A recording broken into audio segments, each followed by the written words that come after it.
स्वामी प्रसाद मौर्य ने राम भगवान पर की विवादित टिप्पणी। उधर योगी ने दे दिया अल्टीमेटम, कहा सुधर जाओ स्वामी।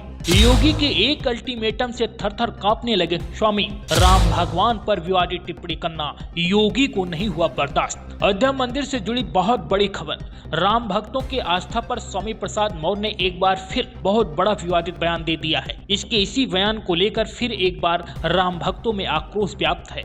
हिंदू धर्म विरोधी स्वामी मौर्य अयोध्या में जब से मर्यादा पुरुषोत्तम राम का मंदिर बन रहा है तभी से लगातार विषैली भाषा का प्रयोग कर रहा है। यकीन नहीं होता है तो पहले इसका यह बयान सुनिए। जब रामलला हजारों साल से पूजे जा रहे हैं तो अरबों खरबों रुपया खर्च करके एक तरफ जहां लोकसभा इलेक्शन की तैयारियां जोरों पर हैं तो दूसरी तरफ इसके यह विवादित बयान भी चर्चा में है और इसके इसी विषैली भाषा का समर्थन समाजवादी पार्टी खुलकर करती आ रही है, जिसके कारण इसका मनोबल दिनों दिन और बढ़ता जा रहा है। अब ऐसे में गंभीर सवाल उठता है कि कहीं इसके ऐसी ही भाषा से दंगा न हो जाए। मौर्य को लोग इसके इसी विवादित बयानों के कारण जानते हैं। इसकी चर्चाओं का आलम ही यही है कि कोई न कोई बात ऐसे ही विवादित बोलता है।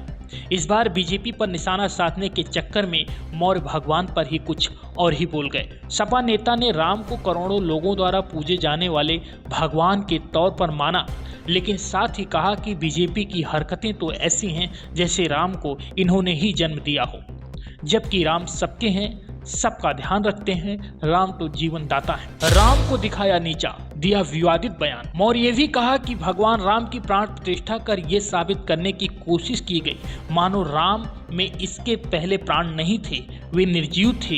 ये तो भगवान राम को नीचा दिखाने वाली बात हो गई।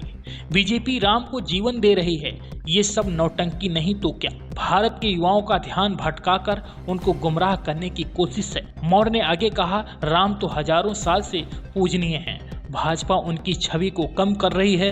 राम की प्राण प्रतिष्ठा करने का कोई मतलब नहीं था। दोबारा प्राण प्रतिष्ठा करने का औचित्य क्या था? मैं खुश खाता हूँ। क्या राम निर्जीव हो गए थे? आप ये साबित करना चाहते हैं कि भगवान राम निर्जीव हो गए थे? स्वामी के इसी मनोविचार और समाजवादियों की सोच को देखते हुए योगी सरकार ने अब बहुत बड़ा कदम उठाने जा रही है। योगी सरकार ने कड़े लहजों में ऐसे विचारधारकों को अल्टीमेटम दे दिया है। कहा कि अगर कहीं भी दंगा भड़का तो विवादितकारों को बख्शा नहीं जाएगा। बीजेपी नरेंद्र मोदी के नेतृत्व में जीत की हैट्रिक लगाने के लिए पूरी तरह यकीन में है। विपक्षियों की चुनौती किसी भी तरह भाजपा का विजय रथ नहीं रोक पाएगी। राहुल गांधी समेत विपक्ष के बड़े नेता मोदी और भाजपा पर कड़े प्रहार कर रहे हैं। शब्द बाणों के ये तीर कितने असरदार साबित होंगे ये तो वक्त ही बताएगा। Bureau report, Nikhil Sharma. Subscribe करें साम टीवी, क्योंकि हम आ गए हैं अब आपके बीच।